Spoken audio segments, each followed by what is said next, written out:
ये कहानी है उस इंसान की जो समुद्र में 438 दिनों तक जिंदा रहकर वापस लौट आया। एक मछुआरा मछली पकड़ने के लिए समुद्र में गया, लेकिन उसे वापस आने में पूरे 438 दिन लग गए। जब वो वापस इतने दिनों के बाद अपने परिवार के पास गया तो सभी की आंखें खुली के खुली रह गई और देखकर दंग हो गया। सभी घर वालों ने तो उसे मरा हुआ मान लिया था कि ये मर चुका है, फिर वापस कैसे आ गया। पल भर के लिए आप अपनी आंखें बंद कीजिए और इमेजिन कीजिए कि आप एक ऐसे इंसान हैं जो किसी हादसे का शिकार हो गया और कहीं ऐसी जगह जा पहुंचे जहां आपका कोई अपना नहीं, ना आपके पास भूख मिटाने के लिए खाना है और ना ही वापस आने की कोई उम्मीद। जहां से बचकर आने की कोई भी चांस नहीं है, वहां से जब बचकर आइएगा तो लोगों को हैरानी तो होगी ना मेरी जान। उस जगह से किस तरह से सरवाइव करके निकले हैं, एक एक बात बताइएगा तो लोगों को सोचने पर आप मजबूर कर देंगे। एक मछुआरे के साथ बहुत भयानक घटना सच्ची में घटी।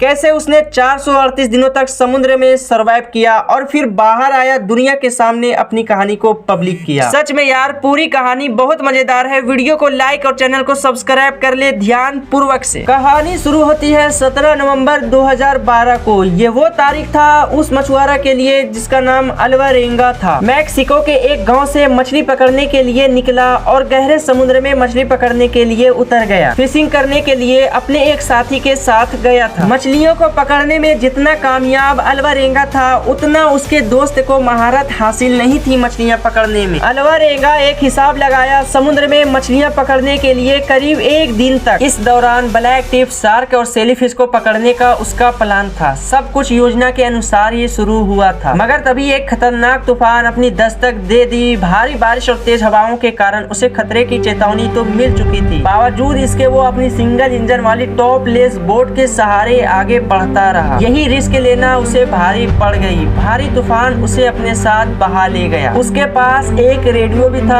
जिससे वो मदद मांग सकता था, वो भी नष्ट हो चुका था। बोट का वजन कम करने के लिए अल्वारेंगा ने 500 किलोग्राम वजन के बराबर अपनी सारी मछलियां पानी में फेंक दी। समय बीतता गया, अंधेरा छा गया। अब उसके पास ना तो खाने के लिए राशन था, ना रोशनी थी और ना ही किनारे से संपर्क करने का कोई और तरीका था। इतने बड़े समुद्र में उसकी बोट बेलगाम आगे बढ़े जा रही थी। भूख लगने पर वो अपने नंगे हाथों से मछली, कछुए जैसे समुद्री पक्षियों को पकड़ता और उनका मांस कच्चा ही खा जाता।